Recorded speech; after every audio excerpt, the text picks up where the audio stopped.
안녕하세요. 1월에 읽은 책이랑 영화를 소개해 보려고 해요. 1월에는 제가 총 8권의 책을 읽었고요. 영화는 5개를 봤습니다. 잘 기억이 안 나는 것도 있는데 첫 번째 책은 마르그리트 듀라스의 물질적 삶이라는 책입니다. 프랑스 문학 역사상 되게 유명한 작가인데 소설, 희곡, 영화 그리고 다양하게 활동한 작가예요. 이 책은 어떤 서점에 갔다가 이 표지에 이끌려서 사실 샀습니다. 글 쓰는 프랑스 여성에 대한 좀 동경이 있는데 딱 제가 생각해서 이미지에 들어맞는 이 책이 있길래 오씨 멋있는데? 하고 샀어요. 책은 듀라스가 직접 쓴 게 아니고 어떤 영화 감독이랑 얘기하는 거에 대해서 정리한 거라고 하더라고요. 그리고 이 책을 내는 거에 대해서 되게 주저했다고 해요. 왠지는 모르겠는데 제가 책을 읽어본 결과 이런 것까지 얘기한다고 하는 것들이 있어요. 저는 알코올 중독인 것도 여기서 알았고 뭔가 이성 그리고 남자 그리고 성에 대한 생각이라든지 뭔가 극단적인 생각이라든지 이런 거에 대해서 포장하지 않고 있는 그대로 솔직하게 얘기했다는 생각이에요. 그리고 공감됐던 건 이 부분. 살면서 우리는 어떤 것이 있을 때에는 알지 못한다. 자꾸 놓친다. 당신이 언젠가 말한 대로 삶이 마치 더빙된 영화 같을 때가 있다. 내가 느끼는 삶이 그렇다. 내 삶은 더빙된, 서툴게 편집된, 연기가 엉망인, 소리와 영상이 맞지 않는 영화다. 한마디로 엉망진창이다. 진짜 공감됐어요. 여러분도 그런가요? 와, 어떻게 이렇게 엉망진창이지? 내가 무엇을 원하는 거지? 내가 생각한 이건데 왜 내 마음, 왜 내 말은 이렇게 가지? 라고 생각할 때가 정말 많지 않나요? 진짜 내가 겪은 일에서 가르침을 끌어내는 것은 많은 시간이 지나서야 할 수 있는 것 같아요. 저는 재밌게 봤습니다. 그리고 일단 예뻐서 마음에 들어요. 두 번째는 수전 손택의 말입니다. 예. 이것도 수전 손택이 직접 썼다기보다 수전 손택이 롤링스톤지라는 했던 인터뷰를 기록한 인터뷰집인데요. 수전 손택은 정말 유명한 미국의 작가이자 평론가죠. 이 똑똑한 여성의 지식인의 생각을 정말 엿볼 수 있었어요. 수전 손택이 오 마이 갓! What's this? 오 마이 갓! 조명이 떨어졌어요. 괜찮나? 어쨌든 수전 선택이 낸 책이 많은데 그것에 대해서 깊이 파고들기보다는 아무래도 이 인터뷰를 기록한 거다 보니까 어떤 질병, 사랑, 정치, 사진, 글쓰기, 뭐 지식인의 태도 이런 거에 대해서 좀 전반적으로 다 훑는 느낌이었어요. 그래서 각자 책들이 어떤 내용인지 또 이 사람이 이런 각자의 주제에 대해서 대략적으로 어떤 생각을 가지고 있는지 알기에 좋았습니다. 정말 명문장도 진짜 많았고요. 하이라이트를 진짜 많이 했어요. 예를 들면 정신이 알을 향해 손을 뻗을 때 욕망의 공간이 열린다. 그리고 글쓰기는 포옹이며 포옹을 받는 것이다. 모든 사유는 손을 뻗어 내미는 사유다. 라든지 이건 진짜 공감인데 손택이 독서에 대해서 한 말이에요. 독서는 제게 여흥이고 휴식이고 위로고 내 작은 자살이다. 세상이 못 견디겠으면 책을 펴고 쪽으로 눕죠. 그건 내가 모든 걸 잊고 떠나게 해줄 수 있는 작은 우주선이에요. 이런 부분이라든지 그냥 말이 너무 똑똑해요. 어떤 문장도 안 똑똑한 문장이 없어요. 그게 너무 느껴져요. 굉장한 천재예요. 15살에 버클리 대학교에 입학했대요. 15살에. 뉴욕 지성계의 여왕이라고 불렸다고 하네요. 실천하는 지식인이었던 사람입니다. 베트남 전쟁이 한창일 때 전쟁과 미국의 허위를 고발했고 그래서 뭔가 이 손택이라는 사람과 대화하는 느낌이었어요. 멋있습니다. 그리고 다음 책은 제가 안 가지고 있는데 한병철의 불안사회라는 책입니다. 이 책 집 앞에 있는 책바 같은 데 있는데 거기 가서 딱 집어넣은 책이에요. 불안사회? 이러면서 한병철 씨는 피로사회 그리고 뭐 에로스의 종말 이런 걸로 알려진 독일에서 철학을 강의하시는 분인데요. 그러니까 불안은 지금 우리 사회의 불안은 사방에 존재하고 그것은 훌륭한 지배 도구가 된다. 뭐 총체적인 경쟁과 뭐 강박이 공동체를 침식하고 안정적인 미래를 그릴 수 없으니까 외로움과 불안을 낳고 사회가 불안으로 채워진다. 그러니까 과거의 성장 동력이었던 게 이제는 사회 가능성을 꺾는 요소가 되었다. 라고 하더라고요. 좋았던 점은 낙관과 희망을 구분하는 부분이 좋았어요. 낙관은 부정이 존재하지 않는 거죠. 가능성의 여지로서의 미래를 알지 못해서 시간이 닫혔다라고 표현을 하더라고요. 그래서 비관주의도 근본적으로 낙관주의가 거울에 반사된 형상에 불과하다고 표현하는 부분이 있었어요. 그렇다면 이 사람은 이 불안 사회의 해결책으로서 희망을 제시하는데 희망은 절망 속에서도 나아가려도 애쓰는 마음인 거죠. 낙관이랑 다른 거죠. 의미와 방향을 가지고 리스크가 담긴 행위를 하면서 가능성의 방향으로 나아가는 것이다. 그래서 우리에게 필요한 것은 희망이다 라는 얘기를 합니다. 뭔가 현대사회를 살면 왠지 모르겠는데 불안하고 나만 뒤처져 있는 것 같고 그렇잖아요. 결혼이라든지 취업이라든지 뭐 그게 뭐 외모가 될 수도 있고 정말 다양한 면에 의해서 우리는 불안하잖아요. 그래서 그것에 대해서 내가 왜 그럴까 그런 사람이 있다면 한 번쯤 읽어보기를 추천합니다. 그리고 이거예요. 결혼하지 않아도 괜찮을까? 이거는 그냥 이 만화책인데 웃긴 게 결혼하는 제 베스트 프렌드 친구 집에 브라이덜 샤워를 갔는데 이 책이 꽂혀 있는 거예요. 그래서 나만 결혼 안 했는데 이러면서 이 책을 빌려왔어요. 되게 재밌게 읽었어요. 이거 갖다 줘야 되는데 무슨 줄이야 보고 있니? 이 일본 만화책인데 그냥 되게 소소하게 읽혔어요. 사람 사는 거 다 똑같구나. 이 나이대 이 여자들이 생각하는 게 다 비슷비슷하구나. 약간 이런 거 있잖아요. 이거 보여줘도 되나? 유튜브. 다림질을 열심히 하는 수짱. 이 모습을 누군가에게 보여주고 싶다고 생각했다. 저 진짜 이럴 때 있어요. 저 혼자 사는 거에서 만족을 하지만 그래도 이런 걸 느낄 때가 맛있는 음식 먹을 때 그리고 뭔가 집을 진짜 깨끗하게 청소했을 때 이거를 누군가랑 나누고 싶은데 하는 생각이 들 때가 종종 있어요. 주위 친구들을 보면서 결혼이란 뭘까? 두 사람이 같이 산다는 건 무슨 의미일까? 두 사람이 같이 사는 건 그냥 같이 살면 안 되나? 꼭 결혼이라는 제도가 필요할까? 내가 누군가랑 같이 사는 걸 원하는 걸까? 결혼을 원하는 걸까? 이런 생각을 많이 했는데 그냥 예 이러면서 편하게 봤습니다. 결혼에 대해서 생각이 많은 저의 또래가 있다면 이 책을 빌려드리고 싶어요. 이 책도 재밌어.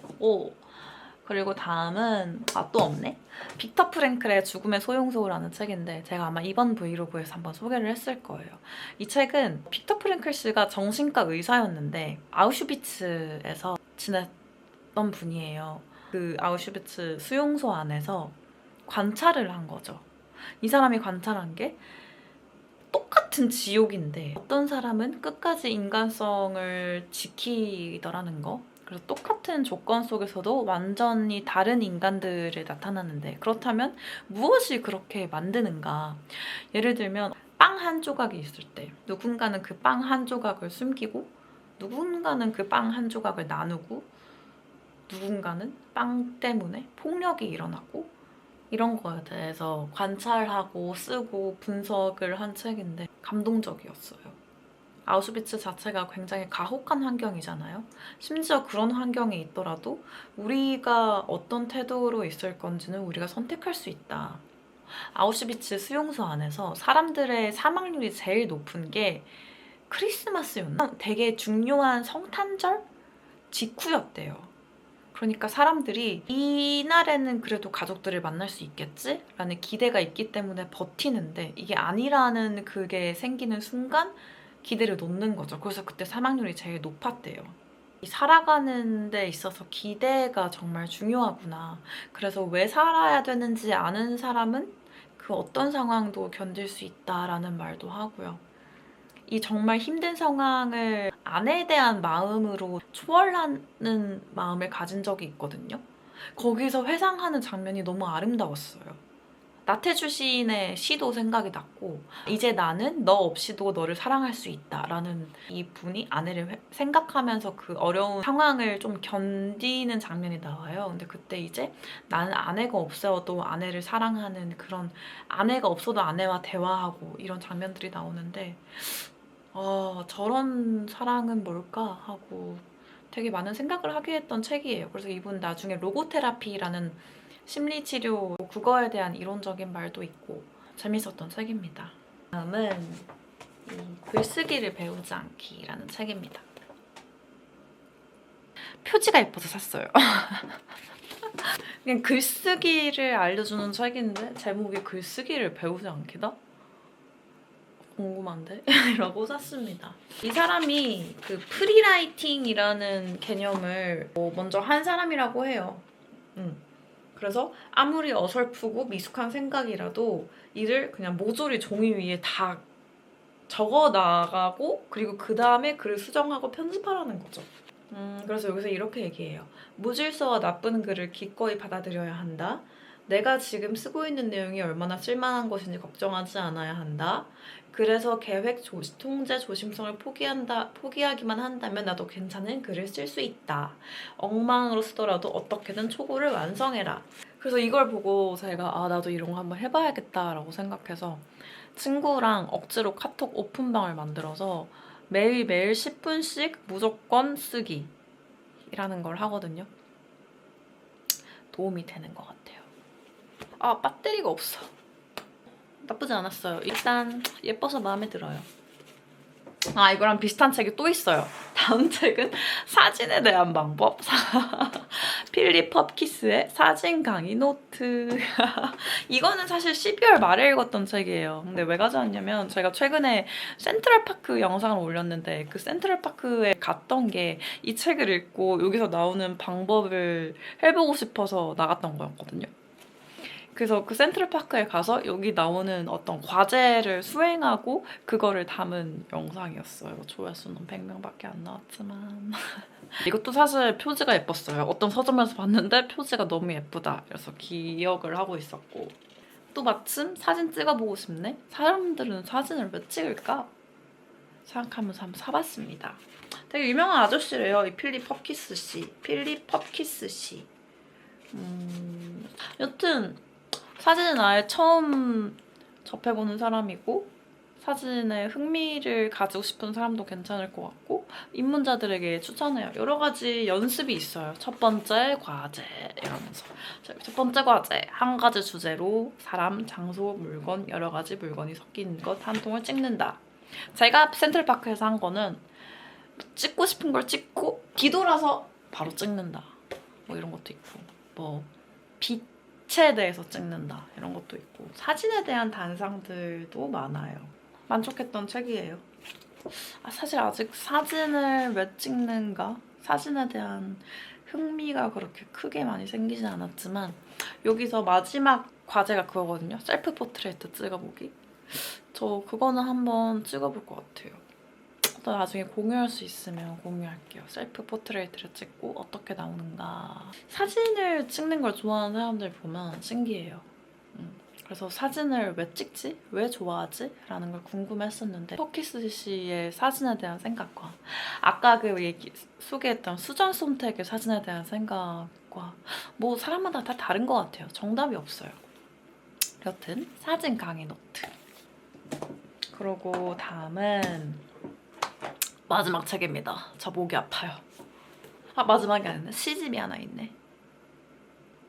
어쨌든 케이크와 맥주입니다. 서머셋 문. 이 책은 사실 예전에 제가 독서 모임할 때 한번 읽었었던 책인데 되게 재밌었어요. 그래서 기억에 남아있다가 최근에 좀 재밌었던 거 다시 보고 싶은데 다시 읽었어요. 케이크와 맥주. 이게 왜 재밌냐면 이 서머셋 mom이 이거 책이 발표될 때도 엄청 논란이 일었대요. 왜냐면 이거 실제 등장하는 인물 아니냐. 그래서 그만큼 되게 현실적이고 사실적이고 진짜 있을 만한 인물들이에요. 풍자 소설인데 이 서머슨 봄은 실제 인물이 모델이 아니다라고 했지만 설정이 되게 비슷해서 논란이 있었다고 하네요. 여기 나오는 케이크와 맥주는 물질적 쾌락 아니면 삶의 유의를 뜻하는 관용구라고 해요. 셰익스피어의 희곡에서 자네가 도덕적이라고 해서 케이크와 맥주가 더는 안 된단 말인가? 라는 있다고 하네요. 그래서 케이크와 맥주다. 작가들 어떤 문단 내에 대한 얘기인데 스타 작가가 있고 엄청 거장이라고 칭송받는 작가가 있고 그냥 작가가 있어요. 그래서 이 스타 작가는 대중의 욕망을 정확히 잇는 어떤 브랜딩 능력을 가진 사람이고 아직은 성공하지 못한 작가인 내가 이 스타 작가를 바라볼 때의 시선이라던가 이런 것들이 재밌었어요. 사람들 사이의 관계, 이 성공한 사람과 아직 성공하지 않은 사람과의 묘한 그 공기를 엄청 잘 읽어서 써냈다고 해야 될까?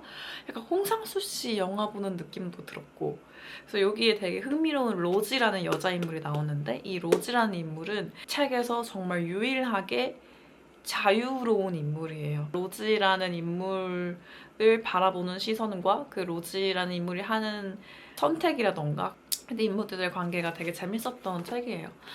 그냥 진짜 케이크랑 맥주 먹으면서 봐도 될 것 같은 원래 시집을 하나 더 추천하려고 했는데 칼릴 지브란의 예언자라는 시를 읽었는데 그 불안사회를 읽었던 바에서 이렇게 엄청 쌓여져 있는 거예요. 그래서 읽었는데 뭐 사랑에 대하여, 결혼에 대하여, 친구에 대하여 되게 목차가 나눠져 있어요. 여러 가지 주제에 대해서 얘기하는데 진짜 아주 오래전에 현자와 대화하는 느낌. 저는 그 중에서 결혼에 대하여라는 그 시를 원래 인터넷에서 보고 알고 있었는데 딱 펼치니까 이 책이 있던 시였구나 해가지고 반가워가지고 슉 다 읽었거든요. 그 결혼에 대해서 시에 나오는 그 마지막 문단이 되게 인상 깊었어요. 근데 지금 까먹었어요. 사이프러스 나무? 하여튼 대략적으로 두 사람의 결합이지만 두 사람의 어떤 공간이 있어야 되고 두 사람 각자가 온전해야 된다라는 뭐 그런 내용이었던 것 같아요. 그 시집도 좋았습니다. 그리고 영화예요. 영화는 첫 번째는 지금 하고 있는 저희가 여기 포스터로 붙여놓은 물의 연대기입니다. 트와일라이트 그 배우였던 크리스틴 스튜어트가 첫 감독으로 만든 영화인데 8년을 만들었대요. 저 너무 궁금해서 보러 갔는데 너무 감동했어요. 이 물의 연대기의 원작이 되는 소설이 있는데 리디아 유크나비치의 어떤 에세이가 있는데 이 크리스틴 스튜어트가 그 에세이를 딱 처음 읽고 나는 평생 당신 책을 읽겠다. 날 바로 판권을 샀대요.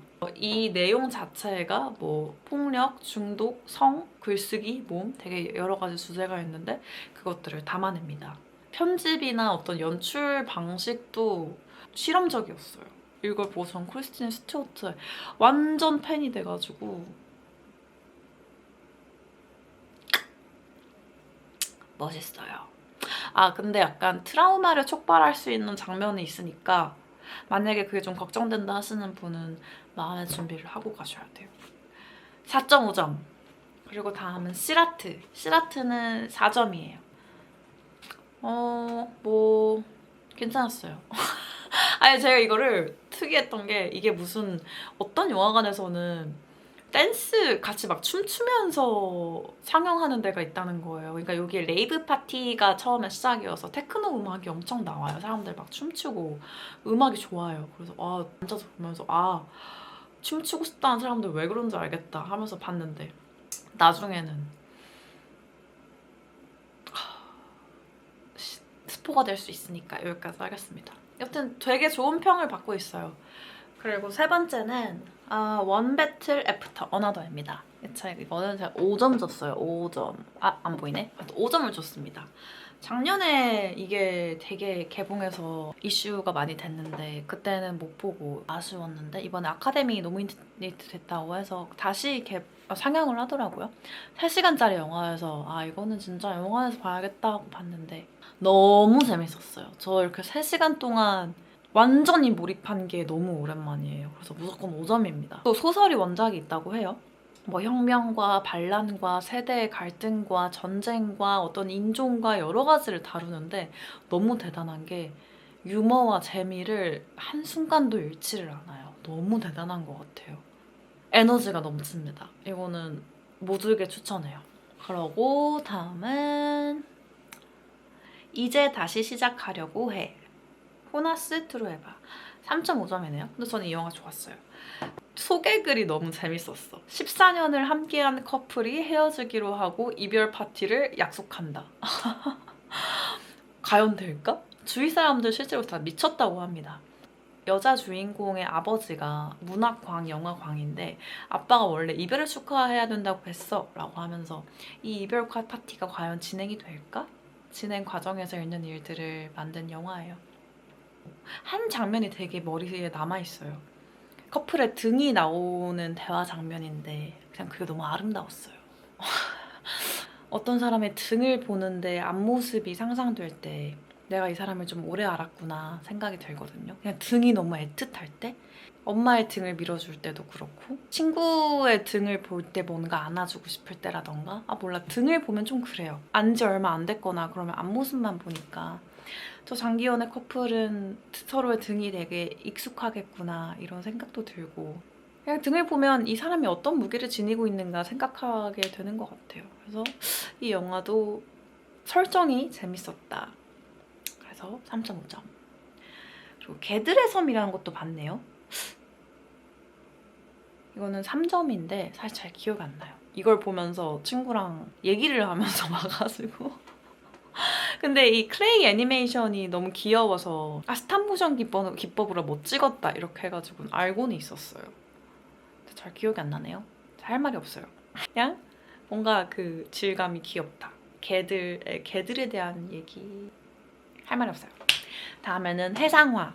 해상화 3.5점이네. 이건 상하이 유곽에서 벌어지는 일인데 너무 쓸쓸했어요. 너무 쓸쓸한 영화였어요. 너무나 화려한데 너무나 위태롭고 쓸쓸하게 느껴졌던 영화였습니다. 그리고 아편이라는 걸 저는 역사책에서 보기만 했는데 아편을 저렇게 폈구나. 화면이 아름답고 인물들은 너무 계속 즐기는데 보는 내내 공허하고 마음이 아팠던 이 영화도 최근에 제가 영화 조명 수업 강의를 들어갔는데 그분이 이 해상화 이 영화를 엄청 좋아하시고 몇 번이나 봤다고 하더라고요. 최근에 재개봉을 했길래 보러 갔습니다. 조명에 관심이 많은 분들이면 좋아할 것 같아요. 이렇게 봤네요. 이렇게 제가 1월에 읽은 책과 영화를 소개했는데요. 관심이 가는 게 있었으면 좋겠네요. 결국 책을 읽는 게 자기의 인생을 읽는 거라고 생각해요. 그래서 하나의 책이 아니라 각자가 책을 읽는 경험이 다 다르게 있을 거라고 생각하기 때문에 책을 추천하는 거에 있어서 굉장히 조심스럽지만 그럼에도 저도 어떤 다른 사람의 추천으로 인해서 책을 위시리스트에 넣어놓고 또 좋았던 책에서 그 책의 작가가 그 책 안에 넣어놓은 언급되는 책들이 있거든요. 그렇게 찾아 읽기도 하고 소개는 할 수 있을지 않을까 했습니다. 2월에는 지금 여러 가지 다 못 끊는 책들이 있는데 그것도 읽어볼 거고 고전 영화를 좀 볼까 생각하고 있어요. 1월에는 이런 책과 영화를 봤고요. 2월에 또 한번 찍어볼게요. 그러면 안녕.